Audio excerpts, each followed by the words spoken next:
My mom and I have always liked to do crafts and make personalized gifts for friends and family. She even has a whole room just dedicated for crafts. When we found iron on vinyl, a whole world of possibilities opened up around us.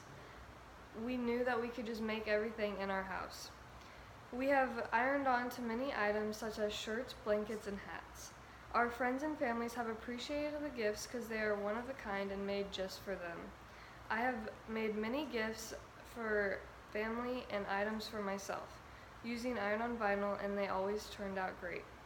Now I will talk about steps and strategies to making a perfect shirt, such as gathering materials, creating the design, cutting out the vinyl, and heat pressing the design to the shirt.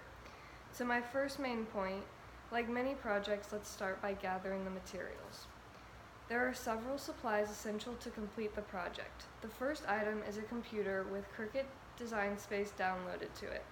Then you need iron on vinyl in the color or colors that you want to use. You will also need a Cricut machine to cut the vinyl out. You then need a heat press or an iron to put the design onto the shirt. Then you need a Teflon sheet to use when heat pressing. Lastly, you need a shirt of your choice to use.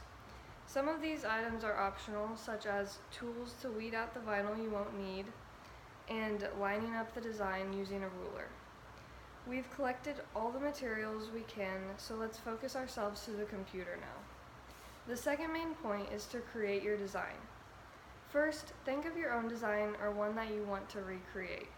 According to Cricut.com, in 2017, using minimal layers will produce the best outcomes. Once you have the idea, you now need to choose your font size, and/or graphic. Then you will arrange the words or graphic to your liking in Design Space. Lastly, choose the colors you want to use and save the project. Here is the process for my design. I found a simple font and I arranged it how I liked it, and then I decided that I wanted a power cat in the D instead of just a blank space. So I made that and then saved my project. We are halfway done now, and we finished the design. It is time to bring it to life. The third main point is to cut out the vinyl. If you don't already have vinyl at your house, you can order it online fairly cheaply. Then, choose the color you want and load it into the Cricut machine. Before you start, be sure to mirror the image so it will be facing the correct way in the end. On the dial, choose the vinyl setting and press go. Once it finishes, you can use a tool to weed the fine details and make it look perfect. We now have our design made, our vinyl cut and laid out, so let's put it all together. The fourth main point is to heat press your vinyl onto the shirt. First, you will want to preheat the heat press to 325 degrees Fahrenheit. Then, you will put the shirt down flat and place the design where you want it on the shirt. Then add the Teflon sheet to protect the fabric.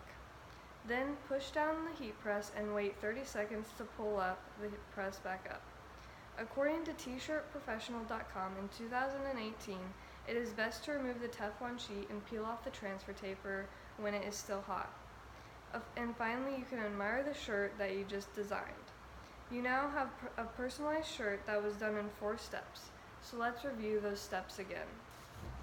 In conclusion, the 4 steps to making a personalized shirt are gathering the materials, creating the design, cutting out the vinyl, and heat pressing the vinyl to the shirt.